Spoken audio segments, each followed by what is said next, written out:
Hey everyone, welcome back to Max Solo Music. My name is Max, and this is the Ibanez GRX40 detailed review part 2. I assume you have already watched the first part of this video. If you haven't, I'll leave a link for you in that corner.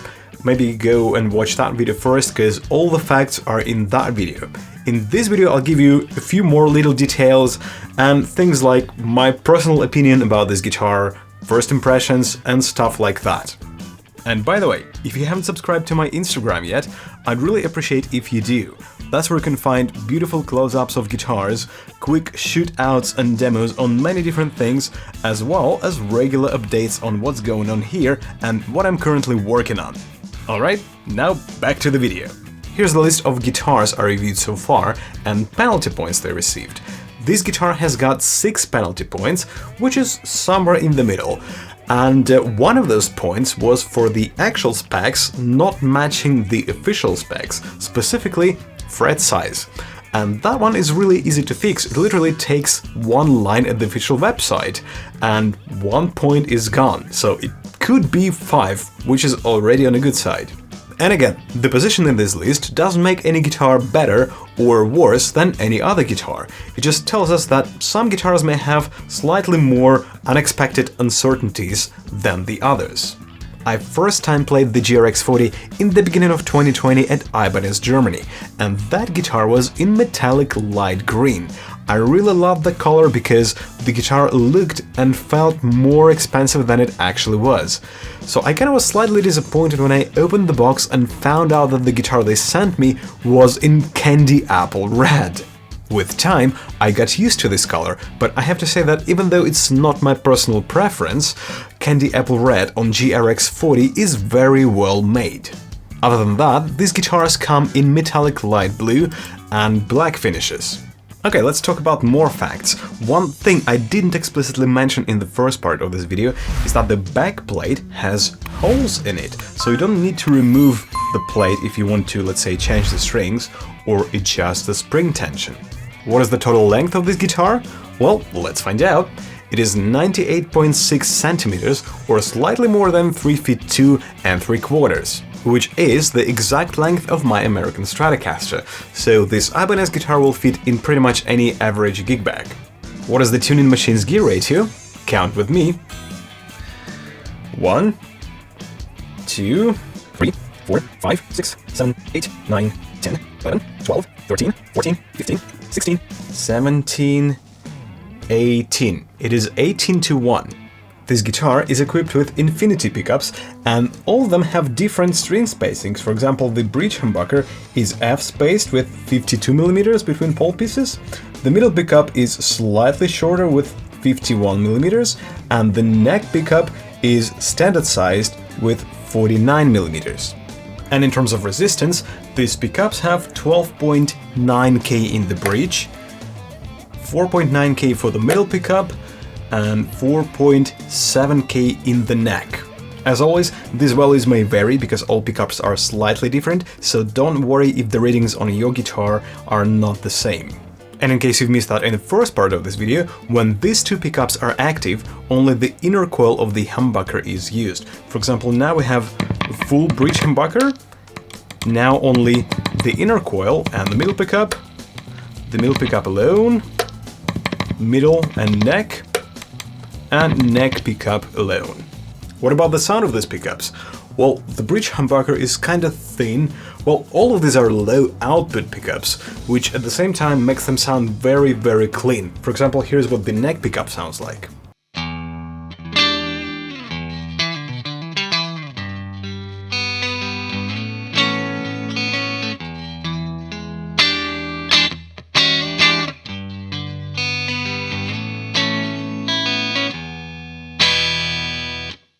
The 2 and 4 combinations again sound very thin, bright, and funky.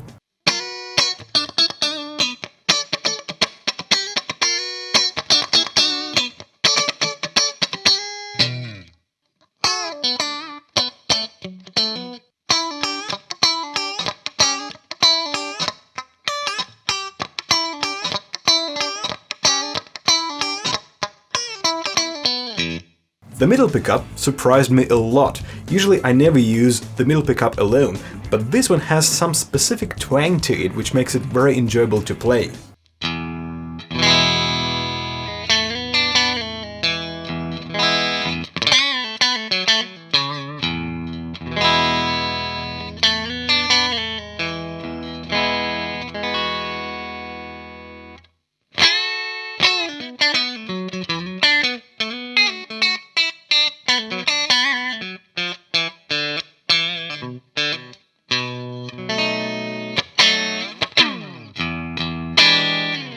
And I was even more surprised about how this pickup sounds in the mix. In the next example, listen to the two guitars on the bottom, specifically on the bottom right.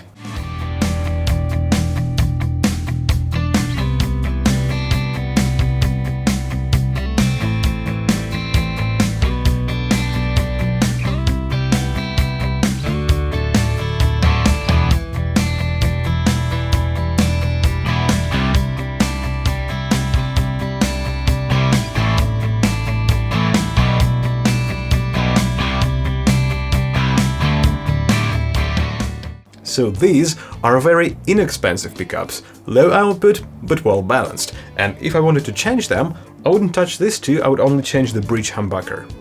How tight are the knobs? Well, tighter than I expected, and as you can see the volume knob on this guitar is not really well centered, but yeah, the knobs are pretty tight. Now, what do I actually think about this guitar? Well, Ibanez Geo guitars kind of have a reputation of being not very well built, being unreliable and stuff like that. And before I played this guitar for the very first time, I expected just that.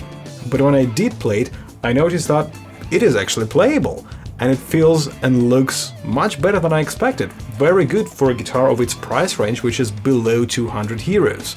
So Ibanez Geos might have had a bad reputation, but this guitar is definitely something different. Well, don't expect it to perform as good as a €1,000 guitar. It is not perfect and it has its flaws, but it's not junk, and for the money, it does really well. Speaking of the price, by looking at this guitar, you can tell that it is an inexpensive instrument. The back of the neck, the way it looks, how unpolished the fretboard is, the plastic, you can tell the components are budget. But they're put together pretty well, and that matters. So I would say this guitar is fairly priced. Where would I place this guitar on a scale from a Strat to a Les Paul? Well, I would say it's somewhere close to a Strat, because it kind of has a thin and bright sound. But let's do it like this. I'll play the same riff on this guitar, on my American Strat, and on a Les Paul kind of guitar, and you tell me where it is on that scale. Agree or disagree with me in the comments below.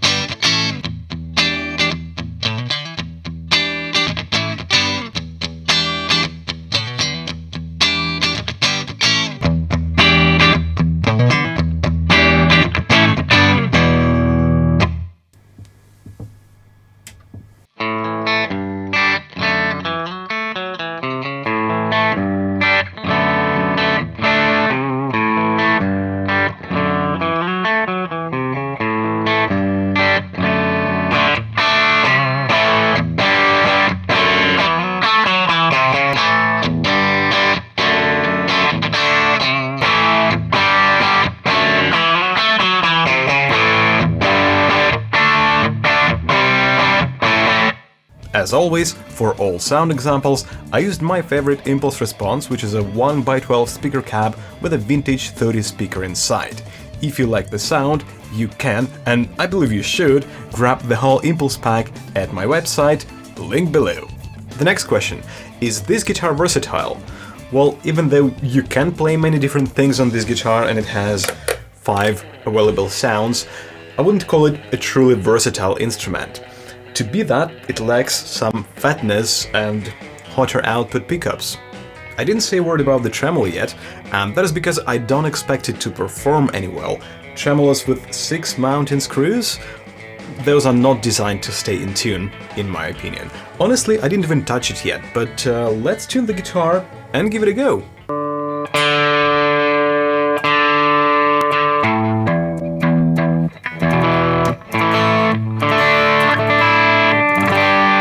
Okay, it's in tune, let's go!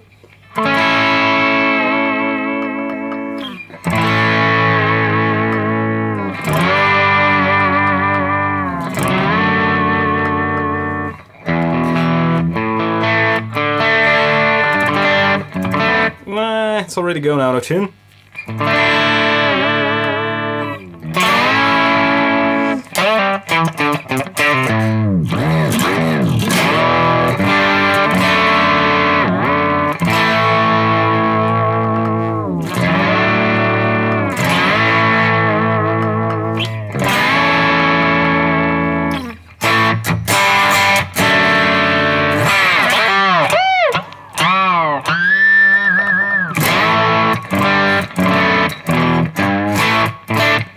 Actually, not as bad as I expected. Okay.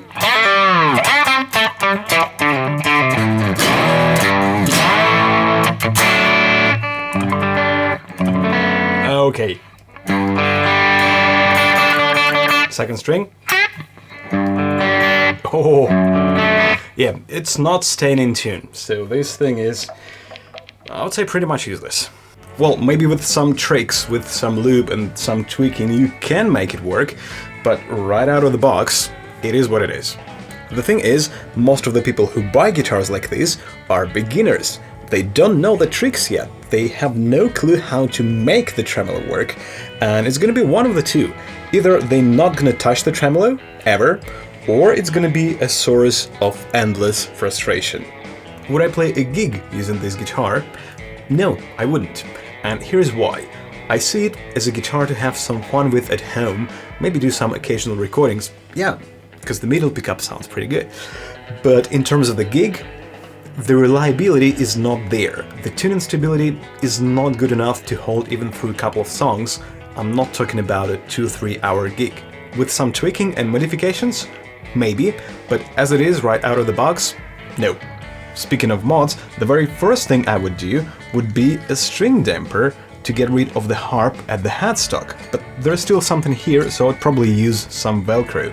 If you want to know what this is and how to fight noise not only at the headstock but in general, check my noise mechanics video, and as always I'll give you a link to the string damper in the description below. Second, I would swap the nut to a Graphtec Tusk XL, and I would do the same with string trees.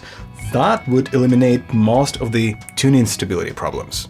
The next thing I would do if I were you, I would mute the tremolo springs on the back, because that is one of the most annoying things. If you're ready to invest, go ahead and install some lock-in tuners and some good branded pickups, but wouldn't it make more sense to buy a more expensive guitar that already has all those things? What would I change in this guitar for my personal use is a completely different story, and this is the first time I would not touch the strap buttons, because I wouldn't be using this guitar for gigs, therefore I wouldn't need a strap. I would install a treble bleed circuit, because there isn't any, and there is some space for push-pulls. I would probably use one of the popular Strat mods, like a phase switching for the middle pickup, or neck and bridge pickups together at the same time. From the setup perspective, this guitar is very simple, unless, of course, you want to chase the perfectly working vintage tremolo rabbit hole. It only needs one Allen wrench to set the string height and a Phillips screwdriver to set the scale, and that's it. And from this point of view, I would call this guitar beginner-friendly. At the moment, strings are set very low, but there is still plenty of room for adjustments, and the adjustment screws don't stick out of the saddles and won't scratch your hand. Right now, for the sake of the experiment, the strings are set very low, so low that it is uncomfortable to play bends. So we have about 1.2 mm on the first string, and about the same on the sixth string. Yes, there is a little bit of fret buzz, but nothing dramatic, it's all playable. But look at the string height at the first fret. It is better, much better, than on some standard and even premium series Ibanez guitars. Okay, I think that's it for now. Thanks for watching and stay tuned for the next video. Hey, you've reached the end of the video, and I really appreciate that. I hope you enjoyed it. I actually want to get to know you guys, so before you go, please leave me a comment below. Just, say where you're from, what is your favorite guitar or guitar pedal, and how you came across my channel. If you want to support what I do, other than Patreon, there's another easy and free way to do that. Simply show this video to one of your guitar friends who it may be interesting to, and share it, the video, not a friend, in guitar groups and communities on social media. There's never too many views, and that would really help me a lot. And other than that, thanks again, and I'll see you in the next video someday soon.